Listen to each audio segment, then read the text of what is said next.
الرحمن الرحيم.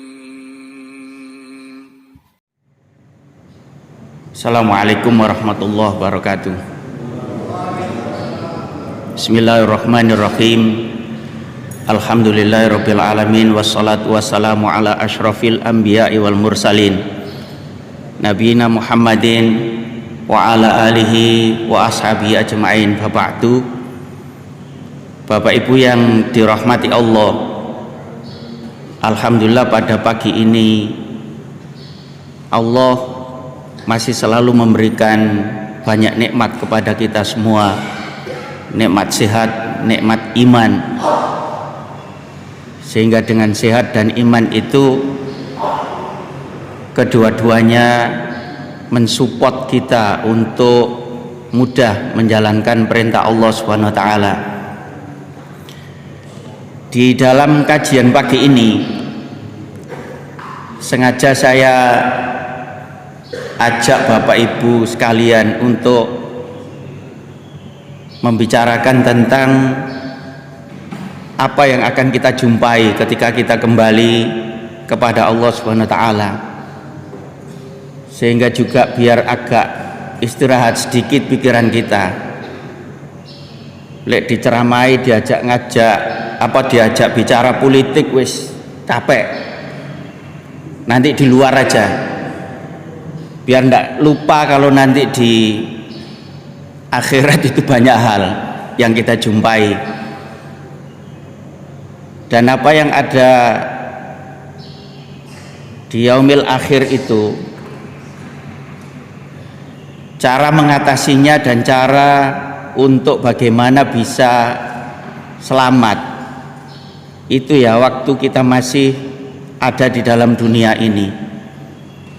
Ketika nanti sudah kembali kepada Allah Subhanahu wa taala di hari akhir, itu kita tinggal menanti keputusan. Nah, kali ini kita bicara masalah dahsyatnya ketika kita berjalan di atas jembatan Sirat yang disebut Sirat itu.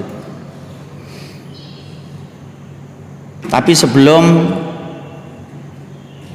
membicarakan tentang dahsyatnya itu, perlu kita kenali dulu tentang bagaimana saya menyeberang di jembatan Sirat itu. Lalu apa saja? Nah, tentu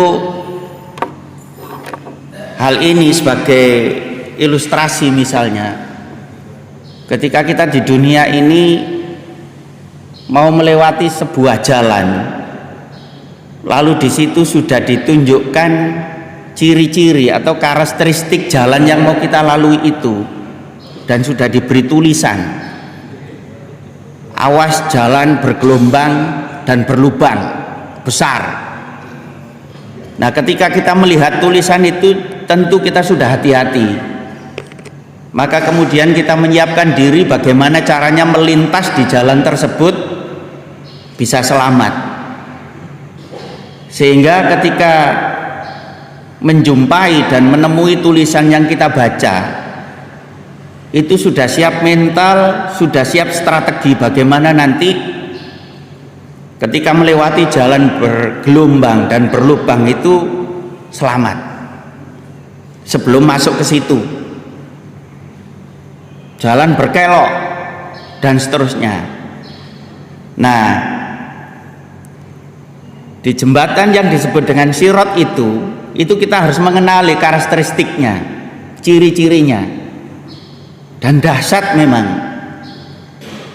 Mudah-mudahan waktunya cukup. Kalau nggak cukup nanti sampai jam 7. Saya tunjukkan dulu. Ini saya ambil dari buku yang berjudul Al-Hayatu Ba'dal Maut. Itu judul bukunya. Nah, kalau diterjemah itu hidup setelah mati. Nah, itu penting. Orang nanti ketika dihisab oleh Allah itu melintasi 7 jembatan Sirat. Ibarat kata begini, sebelum kita melintasi jembatan panjang itu ada pos-pos yang nanti kita ditanya kelengkapan kita mau nyebrang itu, mau lewat situ itu kelengkapannya apa? Itu ditanya dulu. Nah, kita baca ini. Ruwiya an ba'di ahli ilmi annahu qala la yajuzu ahadus sirat hatta yus'al fi sab'i qanatir. Amal qintaratul ula fayus'alu anil iman billah. Jadi ini riwayat dari sebagian ahli ilm.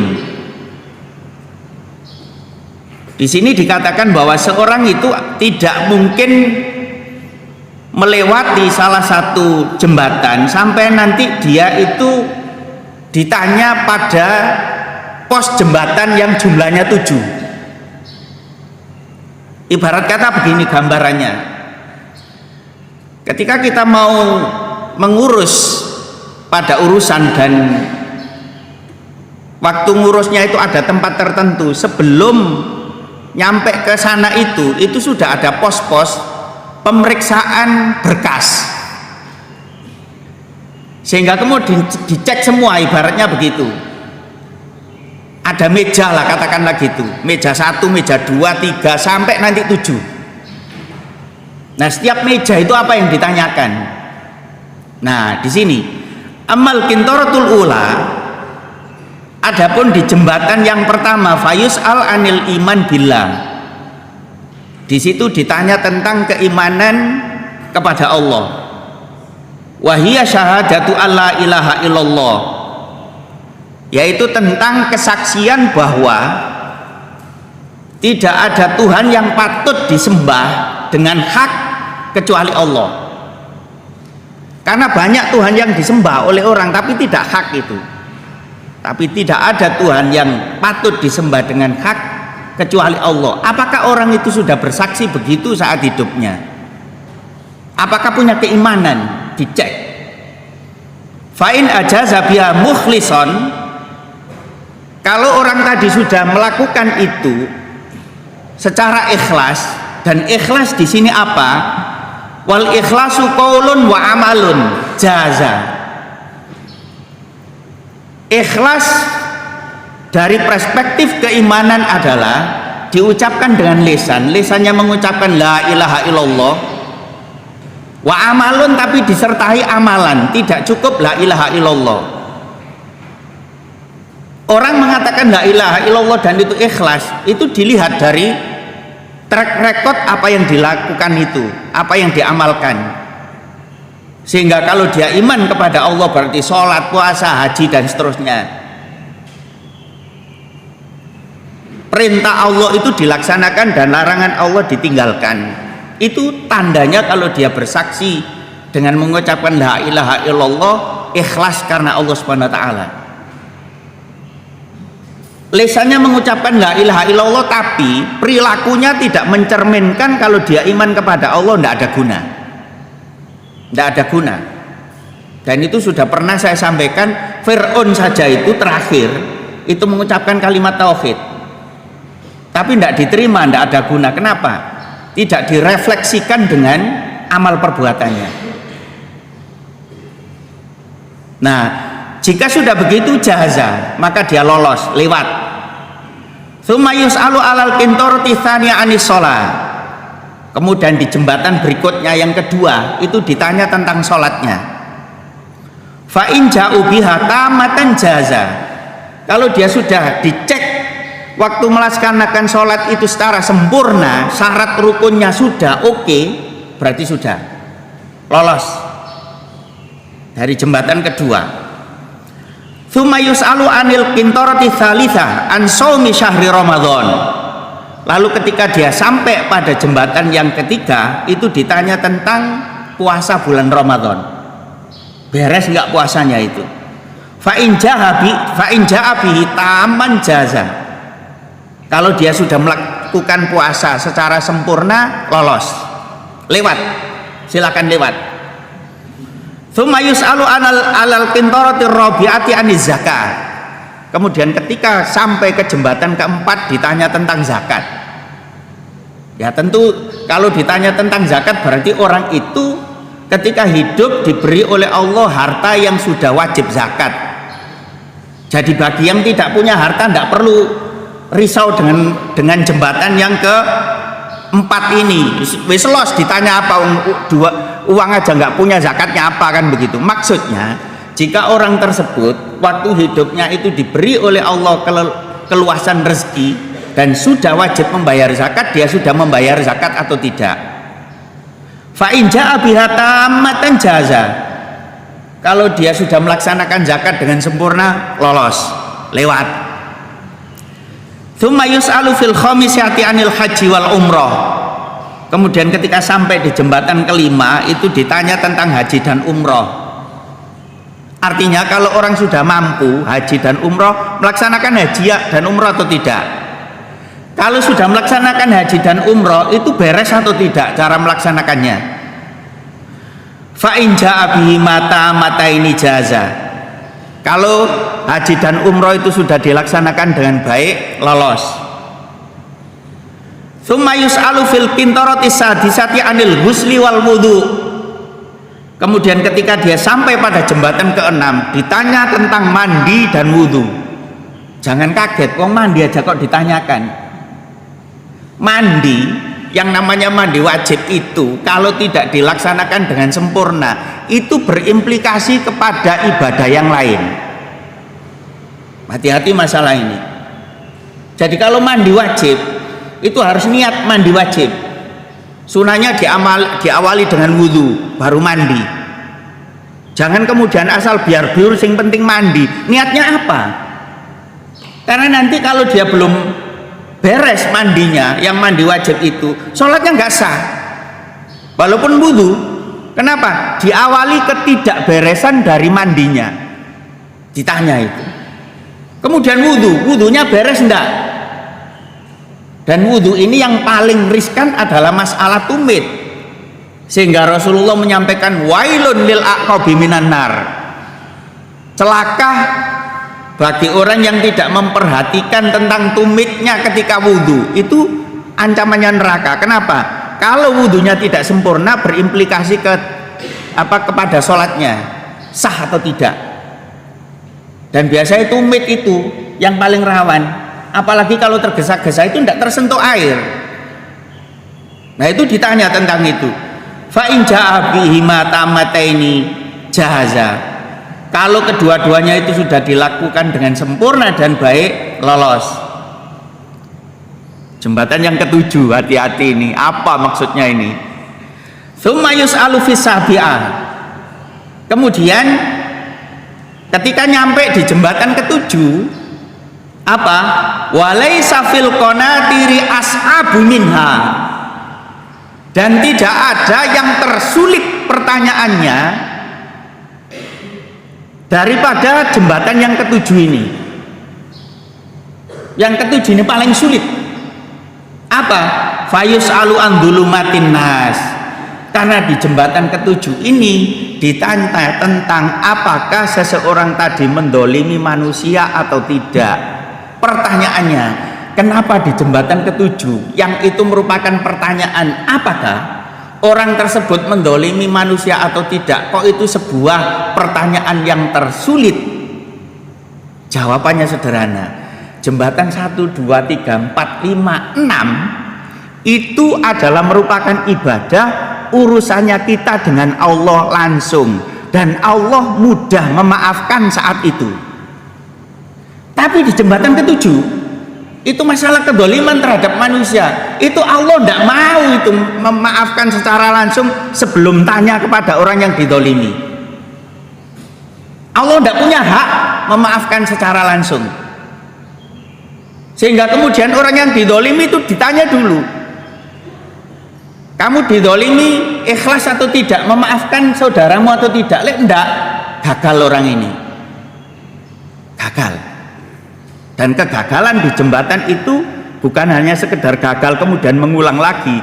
Ujung-ujungnya nanti ketika kita bicara tentang dahsyatnya melewati jembatan, lep, jatuh ke bawah, dan itu neraka.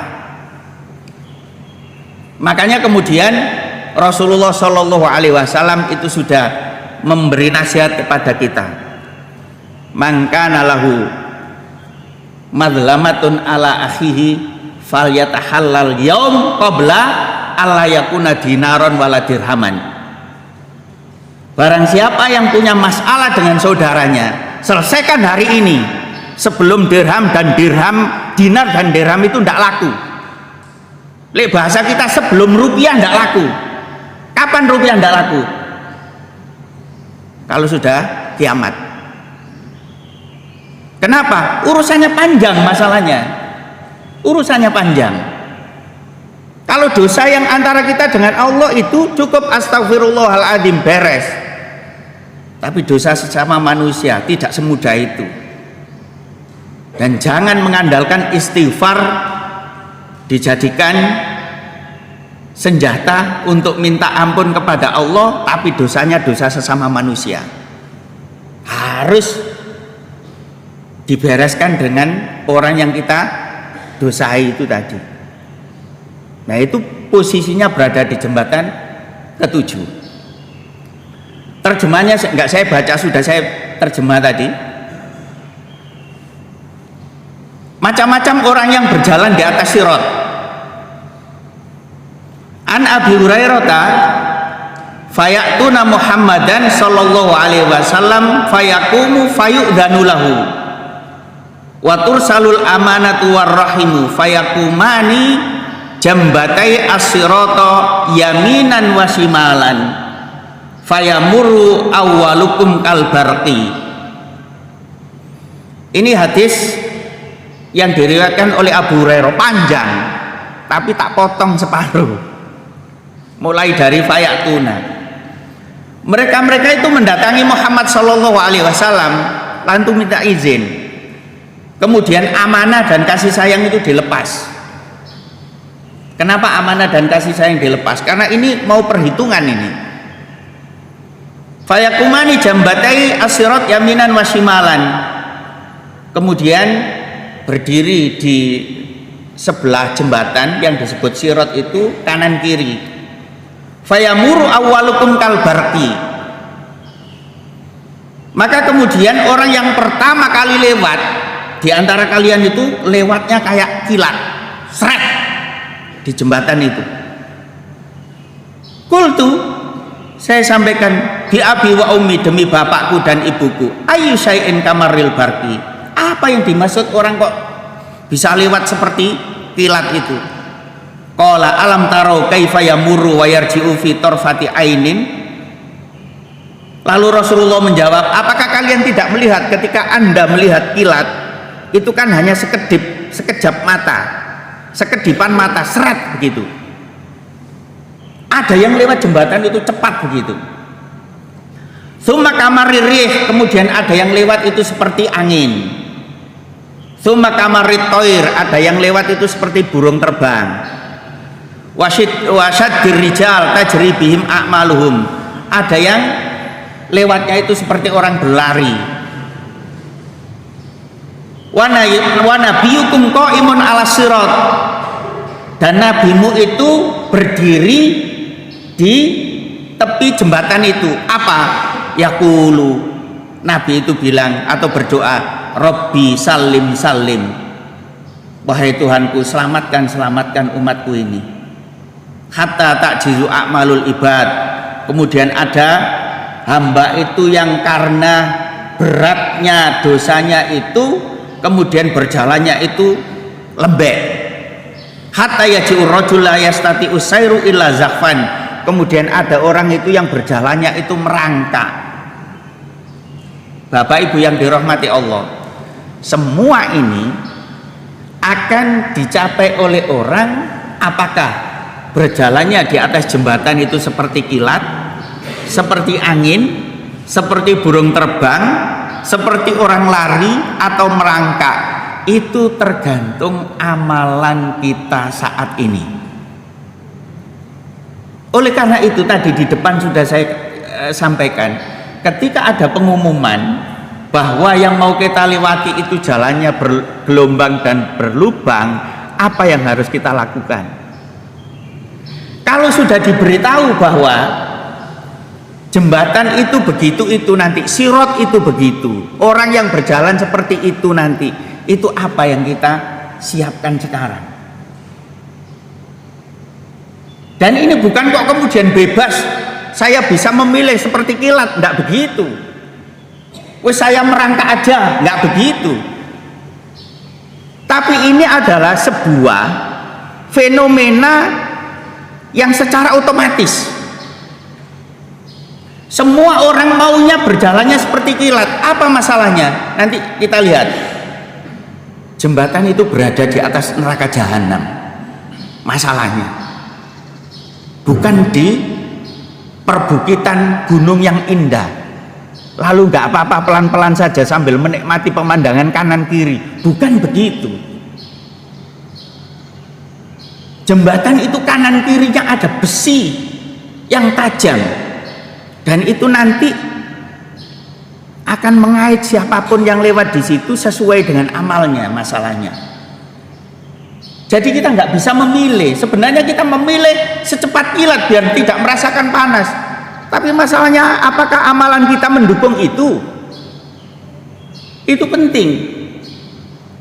Nah, makanya pemilihannya, apakah kita nanti secepat kilat, kemudian seperti angin, kemudian seperti burung? Milihnya adalah sekarang, saat kita masih hidup, bukan di waktu itu. Terserah kita, mau merangkak silakan, tapi jangan kaget.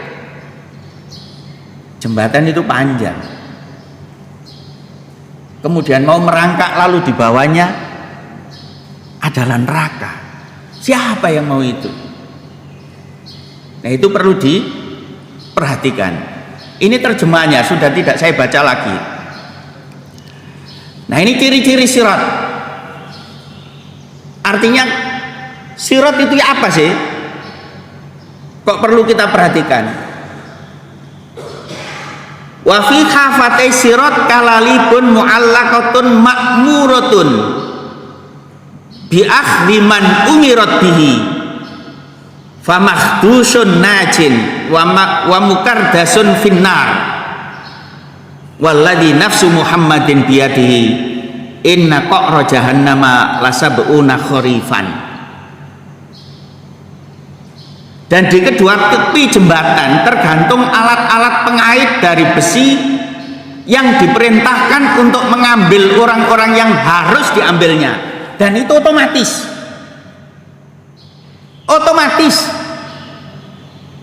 Ibarat kata ini jembatan, itu kanan kiri itu ada besi tajam, wis gambarannya kayak pancing gede lah, dan itu otomatis. Siapa yang banyak dosa itu langsung tul mengait orang itu. Kata-kata bi akhdhi ma umirat bihi itu adalah sudah disetting oleh Allah otomatis.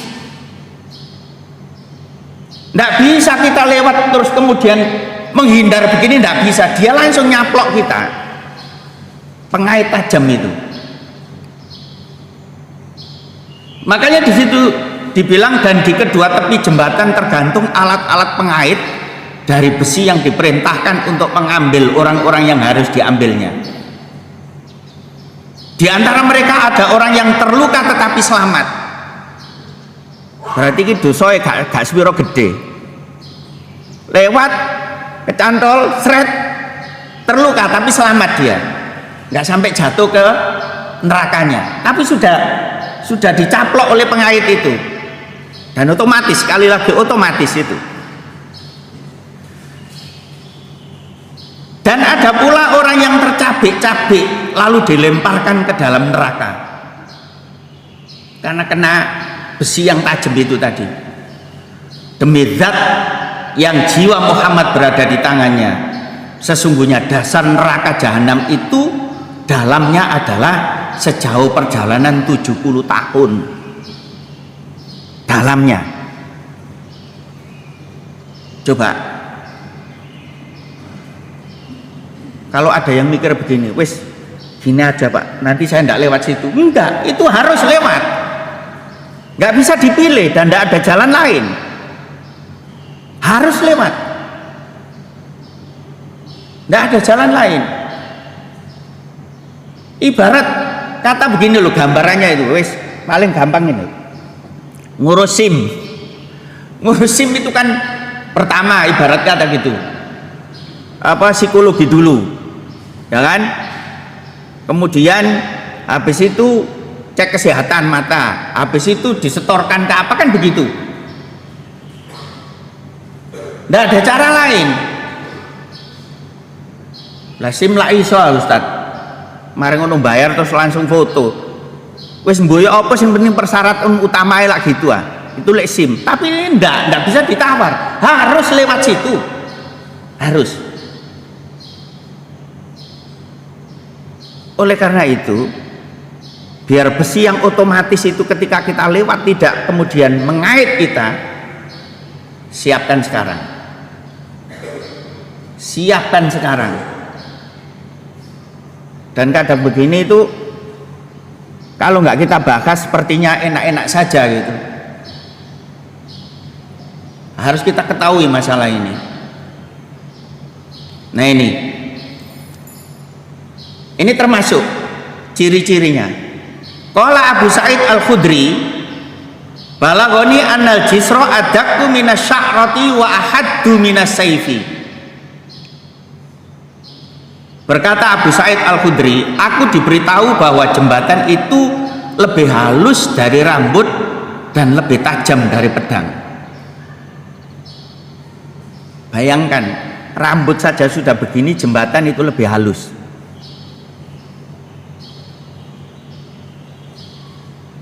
Berarti kan mengerikan. Terus kemudian dalamnya, di bawahnya itu ada neraka dan dalamnya itu sebagaimana perjalanan 70 tahun. Wong kita saja menyeberang di jembatan yang dangkal itu gayaren, gemeter, apalagi nyebrangnya itu di jembatan yang kecil terus dalam. Ya lek sirkus. Kemudian nyebrang ditampar, di tali tampar di atas itu dia bisa meliuk-liuk karena menghibur orang. Ini bukan sirkus masalahnya, ya kan? Nah sehingga di sini tajam, tipis. Saya menjelaskan agak keluar dari sini, tapi penting di kalimat ahaddu. Jenengan kalau baca surat Al-Ikhlas, Qul huwallahu ahad, jangan memberi intonasi di akhir ketika membaca ahad. Qul huwallahu ahad, Allahus samad, lam yalid wa lam yulad wa lam yakul lahu kufuwan ahad. Jangan dibaca ahad gitu. Apa bedanya? Lek jenengan walam yakul lahu kufuwan ahad itu esa, tapi lek jenengan baca ahad dengan intonasi kenceng di akhir itu terjemahannya lebih tajam, kalimatnya sama. Bagi orang yang ngerti bahasa Arab waktu dengar saja sudah, ya ini keliru ini keliru. Jadi kalau Qul huwallahu ahad begitu, itu berarti katakanlah bahwa Allah itu lebih tajam, bukan Allah itu esa. Jangan dianggap remeh itu. Nah makanya bacanya di sini wa ahaddu minas saifi, dan lebih tajam daripada pedang. Saya pribadi pernah mendengar orang membaca ahad itu begitu. Walam yakul lahu kufuwan ahad begitu. Wah, itu berarti lebih tajam itu. Kita kembali ke masalah ini. Nah ini adalah ciri-ciri jembatannya, Bapak Ibu. Seperti itu. Nah makanya kalau kita tidak menyiapkan diri dengan amalan kita, bermasalah besar itu nanti. Nah ini dahsyatnya berjalan di atas sirat. Ini bukan hadis, tapi ini adalah narasi yang disampaikan oleh Imam Qurtubi. Tafakkar al-an fima yahullu bika minal faza'i bi fuadika idza ra'aita sirata wa diqqatahu thumma waqa'a basaruka ala sawadi jahannama min tahtihi thumma qara'a sam'aka syahiqan nari wa taghayyuduha. Ini panjang tapi saya potong-potong biar mudah meletakkan di slide-nya. Bayangkanlah sekarang perasaan takut yang merasuki hatimu ketika menyaksikan dahsyatnya jembatan Sirat yang sangat begitu tipis. Lalu pandanganmu tertuju pada hitamnya neraka jahanam yang berada di bawahnya.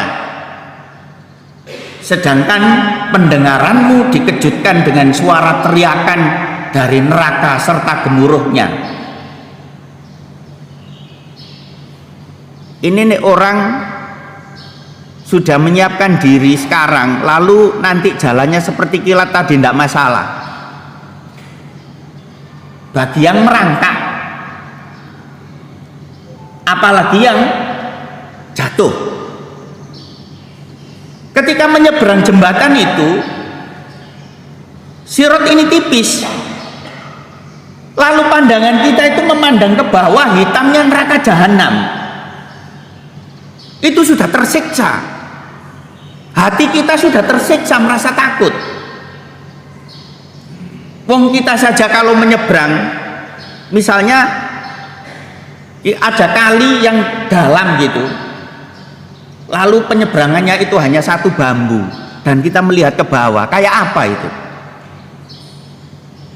Jangankan bambu, saya ketika di Malang lalu ada jembatan tua itu tidak boleh dilewati mobil, hanya boleh dilewati sepeda motor. Itu melihat ke bawah ngeri, karena pucuk bambu itu berada di bawah jembatan, Mas Ian. Bayangkan kalau di Sirat nanti sudah melihat neraka jahanam begitu, suara gemuruh teriakan orang yang jatuh itu luar biasa, ngeri, dan itu pasti kita lewati. Imam Qurtubi sudah menyatakan begitu.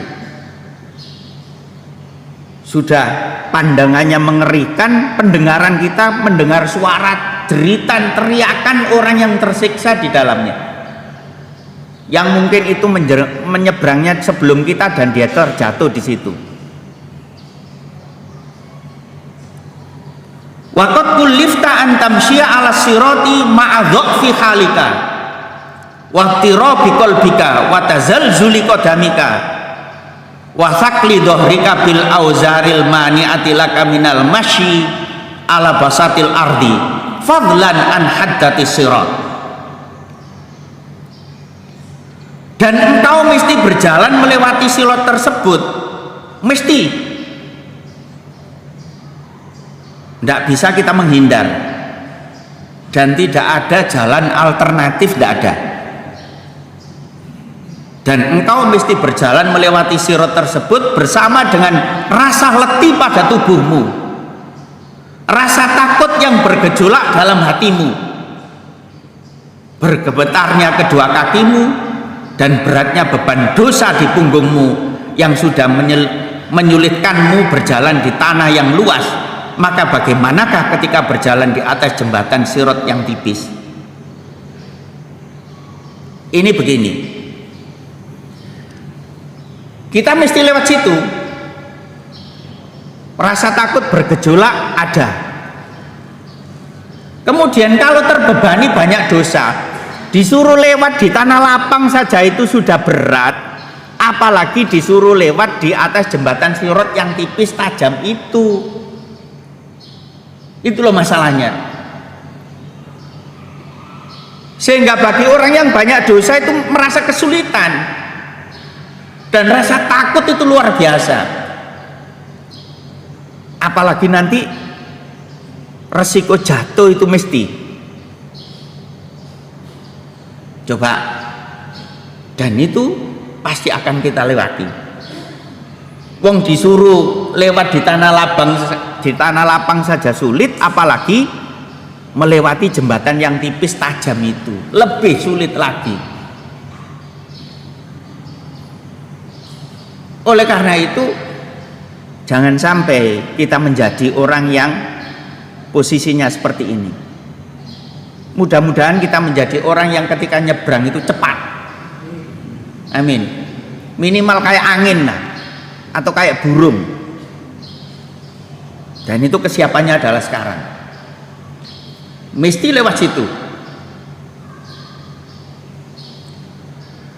Fa kaifa bika idza wada'ta alai ihdari jalaika fa ahsasta bi haddatihi wa tararta ila an tarfa'a qadamaka tsaniyata wal khalaiqu baina yadaika yazilluna wa yata'atsarun. Bagaimanakah ketika engkau meletakkan salah satu kakimu di atasnya, lalu engkau merasakan tajamnya, dan engkau pun harus mengangkat kakimu yang kedua, sedangkan para makhluk berada di hadapanmu, ada yang terpleset dan berjatuhan. Ini gambarannya begini. Kita tuh lewat, dan kalau lewat kan mesti gantian langkah kita, kaki kanan, kaki kiri. Nah, sudah jembatannya itu tipis, terus kita melangkah. Ditambah orang yang ada di depan kita itu sudah bergoyang-goyang gini jatuh. Lho iku apa gak nambah bebane gemeter. Gambarannya begitu. Melihat orang di depan kita jatuh, teriak-teriak lagi. Dan itu ada di hadapan kita saat menyeberangi sirat itu. Nah, kalau kita tidak menyiapkan diri untuk cepat menyeberang ke situ, tersiksa. Yolek pendek, hanya 2 meter 3 meter. Ini panjang ya masalahnya, panjang. Nah, dahsyatnya kayak begitu. Watatanawaluhum zabaniyatun nar bil khototifi wal kalalib wa anta tanzuru ilaihim kaifa yankusuna ila jihatin nari ru'usuhum wa ta'lu arjuluhum fayalahu min mandorin ma afdo'ahu wa murtaqo ma as'abahu wa majala ma adiyaqahu. Adapun malaikat Zabaniyah itu adalah nama malaikat penjaga neraka. Penjaga neraka siap menangkap mereka dengan pengait-pengait besi yang menyambar. Dan engkau melihat mereka terjerembab jatuh ke neraka. Kepala mereka menghadap neraka sedangkan kaki mereka terangkat ke atas. Duhai, betapa mengerikan pemandangan tersebut. Sangat sulit dan begitu sempit. Fallahumma sallim sallim. Ya Allah, selamatkanlah kami, selamatkanlah kami. Bapak Ibu yang dimuliakan Allah, jembatannya kanan kiri sudah ada besi tajam otomatis. Ditambah ada malaikat Zabaniyah itu menjaga di situ. Tugasnya adalah siapapun yang sudah dinilai bahwa dosanya banyak, itu malaikat menangkap mereka. Lalu pengait-pengait besi itu menyambar. Ibarat kata gambarannya sulit lolos.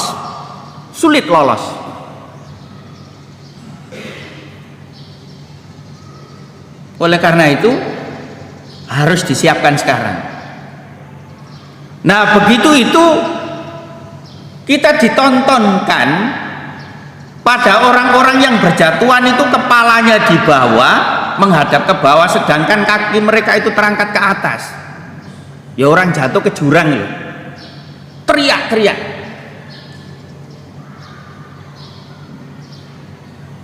Kita nyebrang saja loh kalau bersamaan dengan orang, kemudian penyeberangannya itu bisa meliuk-liuk, terus yang depan itu jatuh nyerit, itu sudah nyiksa kita. Dan kita sebenarnya nggak jatuh, itu ikut jatuh.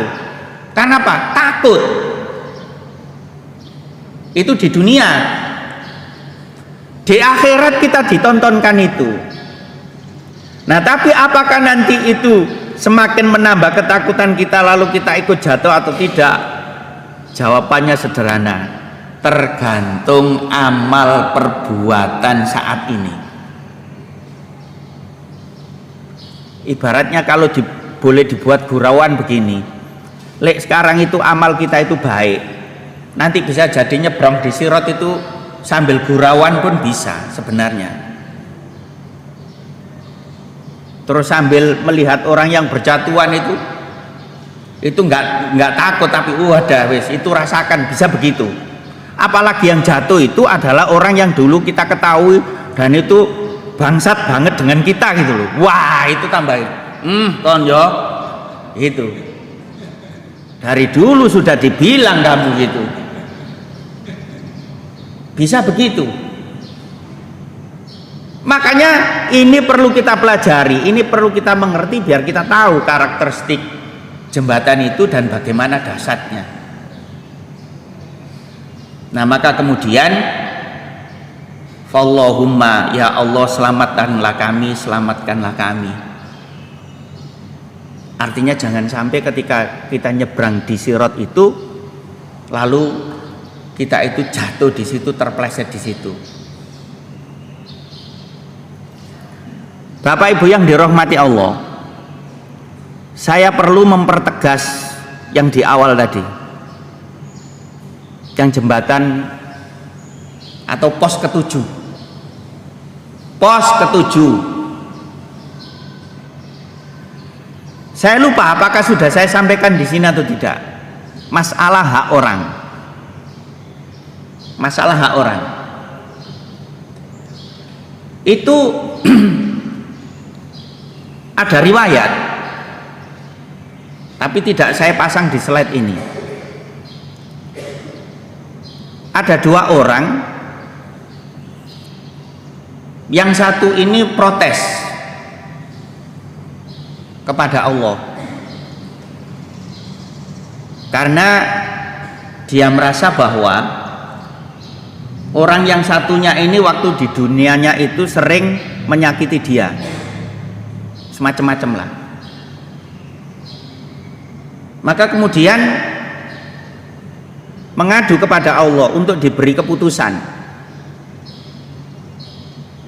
Nah, di hadapan Allah ditanya, kenapa? Apa masalahnya? Orang ini dulu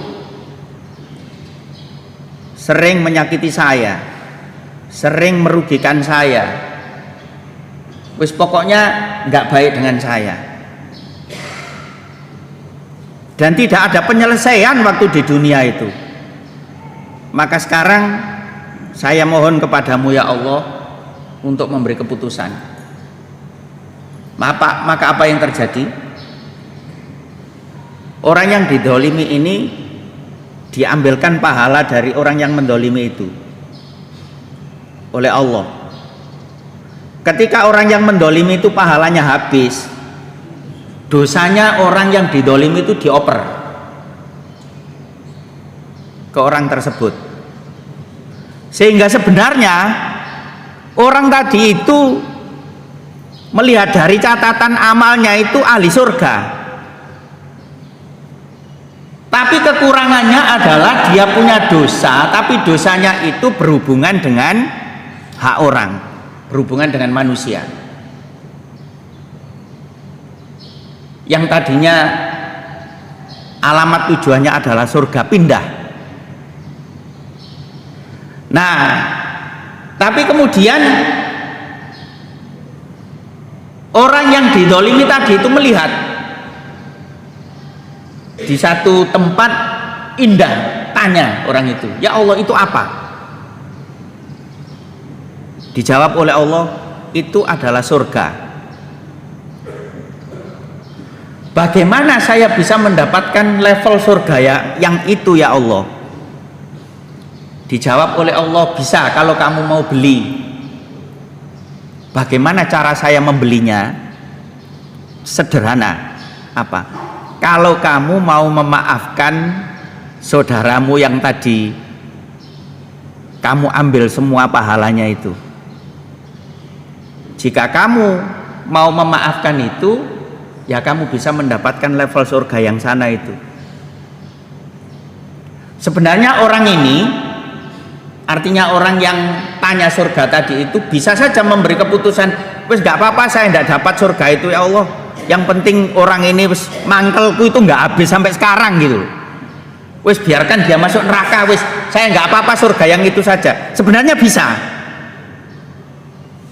tapi dia begini, oke ya Allah, saya mau membeli surga itu.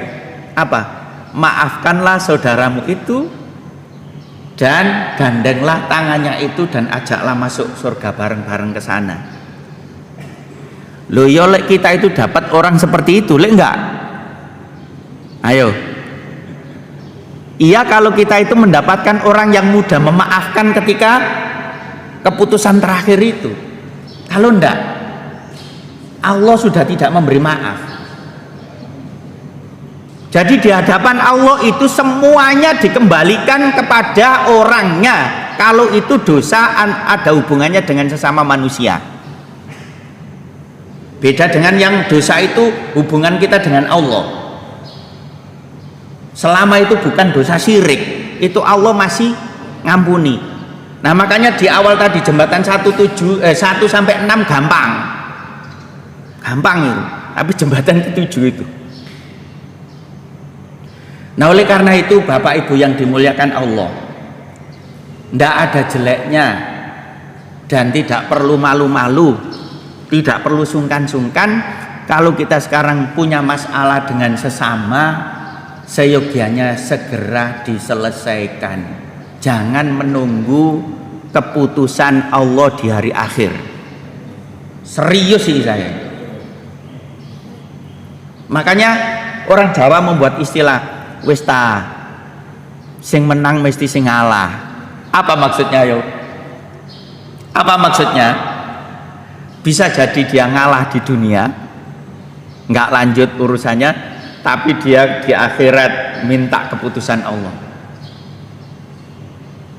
Kadang orang kalau punya masalah di dunia sampai naik ke persidangan terus kalah, apa jawaban terakhirnya? Wis ngurus sana sini kalah. Padahal dia punya keyakinan bahwa sebenarnya saya itu bebas, tapi kalah. Omongan terakhirnya tidak apa-apa, ini keputusan dunia, tunggu keputusan akhirat. Dan itu adalah itu tadi senjatanya. Allah itu gak mikir disogok berapa wis nggak ngurus, ya ndek dunia lah. Sebenarnya orang ini menang, tapi karena satunya itu ngasih 5 miliar gagal, yang benar jadi salah. Akhirnya tunggu keputusan di akhirat. Nah kemudian begini lagi, saya perlu menyampaikan, lek memang kita itu disakiti teman, ya toh, disakiti teman, wis jangan diperpanjang mangkelnya itu, jangan diperpanjang. Husnudon, mudah-mudahan orang itu nanti menjadi baik, maafkanlah. Dan gampang memaafkan itu dicatat oleh Allah. Dicatat oleh Allah itu. Tapi yo nggak ada larangan lek sampean saking mangkele terus kemudian tunggu nanti pengadilan di akhirat pun tidak ada larangan. Kenapa? Memang Allah juga memberi hak itu, gitu loh. Nah cuman sekali lagi bagi yang kemungkinan punya salah, minta maaf apa sih susahnya? Apa sih susahnya? Dan itu kalau minta maaf itu yang serius, jangan lewat budaya. Saya sudah pernah nyampaikan yo, lek hari raya itu serius enggak, itu budaya. Saya sudah pernah memberi contoh di sini mungkin ya, sudah nggih? Sudah menurut saya. Ada orang kehilangan sepeda motor itu loh. Ada orang kehilangan sepeda motor di bulan Ramadan, baru sepedanya itu mau dipakai untuk hari raya, dicuri sama orang, dicuri. Nah pencurinya itu pas hari raya datang minta maaf, tapi nggak jelaskan kalau dia yang nyuri, nggak jelaskan. Datang, Mbak, minta maaf ya Om. Ya wes kosong-kosong, istilahnya kosong-kosong wes nggak ono. Itu pencurinya yang minta maaf, tapi nggak jelaskan kalau dia punya salah. Sepeda motormu kemarin tak curi loh Mbak, nggak begitu. Nggak begitu, yos pokoknya minta maaf ya lah. Nah, setelah maling yang nyuri itu tadi keluar, tetangganya datang, tetangga kanan sebelah kanannya datang, juga minta maaf karena hari raya itu. Nah, setelah memaafkan, tanya, Mbak, sepeda motor sampean kemarin itu sudah ketemu belum? Oh, itu saya nyalangi uang dari dulu, tahu yang nyuri tak injak-injak di sini loh, padahal mau jalur sepuro loh ya. Ya apa? Nah itu kenapa? Karena mintanya itu, minta maafnya tidak jelas. Ya jelaskan saja. Jadi kalau misalnya kok kemarin itu kita membicarakan orang menjadikan fitnah, ya langsung minta maaf, Mbak, mohon maaf, kemarin itu saya yang ngomong itu, tapi mohon maaf saya kok tidak tabayun dulu, saya kira iya, kok malah jadi begini, maafkan Mbak ya, beres. Tapi lek enggak begitu, masih dicari. Siapa ya Mbak yang misalnya ya yang apa ghibah itu datang sudah minta maaf pas hari raya, misalnya menyampaikan kalau si A ini, perempuan ini melakukan sesuatu tapi dia nggak tahu persisnya, nah itu menjadi fitnah. Terus yang memviralkan omongan itu datang minta maaf, ya wes iya sepurane Mbak, yuk Mbak podo-podo wes. Datanglah orang kedua, Mbak sudah ketemu tak siapa yang memviral? Wah kurang ajar, itu bangsat itu, sampai kapanpun akan saya cari loh, padahal mau teko njaluk sepuro. Sudah datang minta maaf, kenapa? Karena belum clear masalah itu. Nah oleh karena itu kita selesaikan di dunia ini, karena pengadilan di akhirat itu mesti terjadi, enggak terjadi. Dan di buku yang saya baca itu semua tertera di situ, bagaimana nanti hak orang dan seterusnya. Nah ini, nah oleh karena itu Bapak Ibu yang dimuliakan Allah, ketika kita mengetahui karakteristik sirat itu kayak begitu itu, lalu dasarnya begitu, maka yang perlu kita siapkan mumpung kita masih hidup, satu, perbaiki diri, kita perbanyak amal soleh. Kalau punya banyak salah, segeralah minta maaf. Jangan mengandalkan istighfar. Istighfar itu alat minta ampun yang efektif, yang itu urusannya salah kita dengan Allah langsung. Lek salah dengan orang nggak bisa istighfar astagfirullahaladzim, nggak bisa. Clearkan dengan orangnya dulu, itu penting. Ini barangkali yang bisa saya sampaikan, sudah 1 jam, mudah-mudahan ada manfaatnya. Kurang lebihnya mohon dimaafkan. dan kita mohon kepada Allah mudah-mudahan segala amal soleh yang kita lakukan sekecil apapun itu dicatat oleh Allah dalam catatan amal soleh kita, sehingga walaupun amal soleh itu kecil, insya Allah itu menjadi penyebab masuk surganya kita, dan segala kesalahan yang kita lakukan mudah-mudahan diampuni oleh Allah Subhanahu wa taala. Kurang lebihnya mohon dimaafkan. Billahi taufik wal hidayah. Wassalamualaikum warahmatullahi wabarakatuh.